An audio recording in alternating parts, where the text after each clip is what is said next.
Star Trek Voyager episode something of season 2, non sequitur. It's a Harry Kim episode, and I think the most important part about this episode is Harry Kim got some vagina.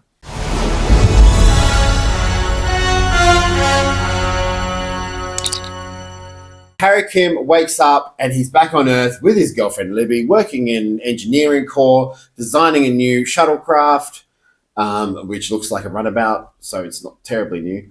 I don't know what he designed. Yellowstone. Yeah, it's called the USS Yellowstone or Shuttle Yellowstone, whatever. And he doesn't know what's going on. He's wandering around. He goes to the local cafe, talks to the cafe owner, gets a coffee. Doesn't drink the coffee. Just leaves the coffee on a table. And then goes to a meeting and just decides he doesn't feel well, so to cancel the meeting. Then he's suddenly wandering around. He doesn't know where he lives. He talks to the cafe guy again. He knew exactly where he lived. It was a bit creepy, to be honest. Yeah, like he keeps talking about him shagging his fiancée, Libby, and also he knows exactly where Harry lives. I think someone's a peeping Tom. Well, if you didn't get the later stuff, but in the beginning it's just like, that's a little creepy. Decides to go through what happened to Voyager, because he's obviously in some sort of alternate reality. Voyager left, but took his friend with him. Took his friend as the operations officer, whatever the hell he is. And Tom Paris is the only one left on Earth. He's in Marseille, France, conveniently in that holodeck French pub that he's in. Yeah, it is very convenient. Yeah, it is very convenient. It's also a very good use of sets. There is a lot of set reuse and stock footage reuse. Like a lot. So he talks to Paris. Paris doesn't believe what he's saying. Goes to punch him, and Harry kicks his ass. Yeah, he somehow knows how to beat Tom. Yeah, and I also was not expecting it. Hopefully counter him. So he goes back because Tom's not going to help him, and he finally talks to the cafe guy. And the cafe guy's, well, you're in a time strip. You're put in an alternate reality. About him being caught and being accused of being a part of the Marquee. Yeah, sorry. You met with Tom, got accused of being the Marquee. They take him. He gets a thing put around an ankle monitor, put on his leg, and then he speaks to the cafe owner, who says that he got caught in a time stream and this is like an alternate reality. He can live here happily, but if Harry doesn't want to do that. Harry just wants to go back to Voyager. I think it's because he has a drive to do the right thing, and he believes that he's very useful to Voyager. It's a stupid drive. Yeah.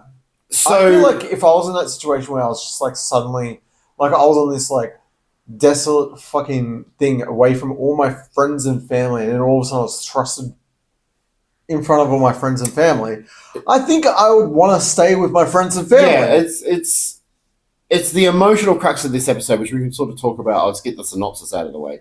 So he finds out that he slipped into a time stream. There was a shuttle accident, although I don't know how he found out there was a shuttle accident, or did he remember the shuttle accident? But he sort of remembers it bit by bit throughout the episode. The last thing he remembers that he was in a shuttle accident. Yeah, and he remembers the sort of details as the episode progresses. But basically, it's given where the time stream is, so he has to escape. There's a fucking stupid runaway sequence where he's running away from staff and security. Ugh. Tom saves him. They break in to get the Yellowstone runabout. They go on the runabout. They're getting pursued by an Odyssey-class starship, which is one of my favorites. Mm-hmm. They go through the time stream, and suddenly he remembers he was going to be transported away. And then he gets back to Voyager, and it all goes back to normal, and there's a nice little Tom tap on the shoulder. But before that, Tom Paris of the alternate universe, he sacrifices his life in the idea that he will somehow survive that and be in the alternate universe. Yeah, it's very good that all these characters are doing the right thing to make sure that Voyager continues as a series. I know, right? So the episode isn't... I think the story's... It's interesting. I don't think Harry's particularly interesting in this. I think the execution was very poor. I found I was questioning the reality of Earth, like Earth of the future, more than actually watching the story. Yeah. For some reason, all the trees have weird... coverings on the base of them. The one thing I do like is that the coffee shop uses reusable cups. Yeah, that's quite nice. Very woke. Yeah. My thing was, and it's one of the things that the Star Trek 2009 film, when they go to Earth and Into Darkness, there's 1,000,001 hover cars and shit. Yeah. Whereas if you're in a world with transporters, why the hell would you need cars or any sort of transport like that? You just beam where you want to go. Yeah, well, we're talking about that. There's a chase scene with security. Why the fuck can't security just cut him off with transporters? Because he needs to escape to make Voyager happen. Yeah, I get that, but still, they could have just like constantly transported right in front of him. It was just as a lot of the Earth of the future, and I liked that because TNG did it a lot. They whenever they cut to Earth, it was they didn't really have cars. There might be one shuttle flying around or something like that, and the transporters are obviously the main thing they use. Everything's very lush and pretty looking, and San Francisco is. The only thing that bothered me, and I was saying it all throughout the episode to Ribbit, was stock footage. Like, they had stock footage of Starfleet Academy, stock footage of... Starfleet Academy from, like, 40 years before. 80 years, like Kirk era. Like, San Francisco stock footage from the movies.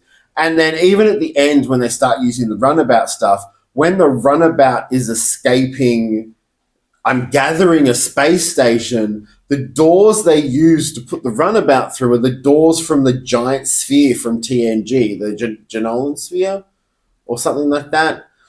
It's literally like they obviously just didn't want to build a fucking space station, so they just sent it out that. Yeah, I feel like this was obviously they did a lot of reusing of sets and stock footage and stuff like that. It was obviously I feel like it very much felt like, oh, we don't have all the cast and crew today. We've got Harry Kim here, and that's it. I think focusing on Harry is a good idea. I think it was very much so. The cityscape is the backlot at Paramount, I think, or Warner Brothers, one of the studios. Yeah. The apartment might have been a new set, but it was essentially one big room. I feel like that's been used before. Probably, but it did feel... Like within the series recently. It felt very cheap, and we didn't get to see our main cast really at all. Like, it was fun. I liked seeing Earth-based episodes because I like seeing Earth. I'm going to tell you right now, this is one of the episodes that would knock me out so quickly and make me go to sleep. That is the reason why, one of the reasons why it was very hard for me to watch originally, which is, there's something about this episode that puts me to sleep. Yeah. And it's because... It also doesn't make any sense that Harry, and I'm going to say this, as much as I love Voyager, why would Harry want to go back? I don't get it. He says he misses Libby, and he thinks about her every day. He misses his mum, and he misses his family. He has so much, I remember, was it in a couple episodes ago that he was having a real meltdown over the fact that he wasn't around his family. Well, but it's also like the Tom Paris of that world clearly needed a friend. Yeah. Like he could have stayed there and helped them. He doesn't know what's going on with Voyager, but it seems to be the same stuff that happened with Voyager before. The whole episode, I get that they have to get back to Voyager. I get that. But to me, I'm going, no, you would stay. Your parents are there. Fucking, you can look after Tom so you can make his life better. Exactly. Your girlfriend's there. You're going to get laid. Like, why are you trying to rock the boat? But he's somehow, to be honest, he ruined it the moment he saw Tom. That's the thing. But even seeing Tom, Tom so obviously decides to be the better man at the end and decides to sacrifice himself. But, he could have just not sacrificed himself and Harry and him could have had a decent life. He's got his best mate, he's got his girlfriend, he's got his parents, he's got a utopian planet. What's the problem? Yeah, we need Voyager TV series. I love Harry as a character, but I don't think he works very well on his own. No. I don't think... I'm sorry. Garrett Wang is a strong enough actor to hold an emotional weight because really I didn't believe the love or chemistry between Libby and him at all. Yeah. There wasn't much chemistry from what between the actors, I didn't feel any chemistry. It felt very forced. The lines felt forced. And I think that's would be the challenge because most of the characters in this episode were extras. Well, yeah, extras or just guests for that one episode. Yeah, they weren't characters that Harry Kim has already had quite an experience, bar Tom, which he's only in it for maybe 13 minutes. But even then, I didn't find their relationship particularly strong in this episode. It's always better when Tom is the lead and Harry. Well, they still had the chemistry of the actors between each other because they're like obviously they're going to have more chemistry because they've worked longer together at this point. The one with the most, not really. It's about a year. That's still a long time. But the one with the most charisma was the cafe owner. Oh, 100%. Like he seemed like as a character and actor enjoying every moment of it. Like he was really into he it. seemed like that this was his opportunity. Yeah. He put all his heart into it, and he acted very well. Actually. Yeah. Like the acting was really good. I struggle to think of any good Harry Kim episodes. I actually can't think of any other Harry Kim episodes. There is a couple. I don't think there's any good ones. I think there is. I think Harry works better with someone else. No, but they also do have someone else in them. But they're Kim focused. But yes, overall, sure. This is the Earth stuff was more interesting. Yeah. Because I was tired and I was just analysing it because the story was a bit... Yeah, it's quite late at the moment. We ate a large pizza before this as well. So bloated. Oh. But yeah, it's okay. It's, as you said, like you could fall asleep easily to this episode. Yeah, no, I 100% have. And like it only clicked with me like halfway through the episode. I'm like, oh, I've seen this episode so many times. Also, the amount, and I've said it in other reviews of older Star Trek, right? The amount of technobabble they use to explain shit away is enormous.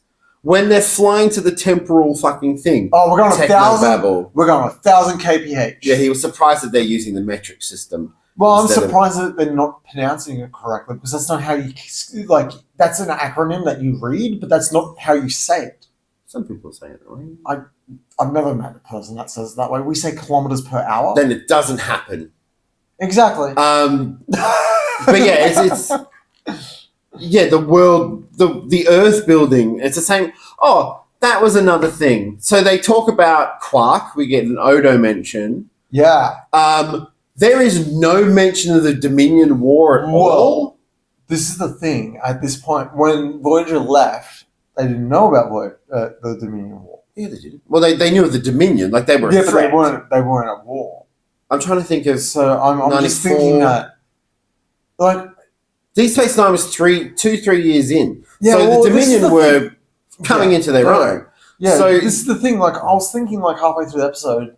Like, oh, this is obviously, like, the guy's the alien, obviously, and he's just, like, imprinted from Harry Kim's memories of what he believes it should be. And that's what I thought it was going to be, but it wasn't. And I was, like, even stupider than that. And now that you mentioned that, it doesn't even fit in with the timeline. Well, it fits in with the timeline, but you would think there would be a mention of changelings or something. Or maybe it's just too early. I'm not quite sure. Yeah. But it's still, like... I'd like seeing references to Deep Space Nine. There's not enough. Voyager and Deep Space Nine never mention each other very often at all, other than the first episode. Anyways, that is our review of Non Sequitur. It felt like a non sequitur, to be honest. I don't know what sequitur means. Do you know what sequitur means? I feel like it's... I feel like it's got sequence in it. Like, I feel like it's got... Yeah, not in sequence. Yeah, that makes sense. Yeah. Oh, we worked it out. Deduction. We will see you possibly next week. We'll do Voyager reviews again. We're trying. We're trying. And if we get to a boring one where he doesn't want to watch it and so we have to delay it 9 months, I'll just do them by my fucking self. No, you're not. Make sure to like, comment, and subscribe. Well, you should fucking put some effort in. You know what? I suggested this a couple of weeks ago. Yeah, but I'm tired. I know. We've been through the ringer in the last couple of months. Let's be honest. Yes, we're getting a divorce. No, we're not. We are. We're not. I'm going to date a new guy named Raul. Raul? Yeah. Why would you date Raul? It's a horrible name. Anyway, have a good night. Say goodbye. Good night.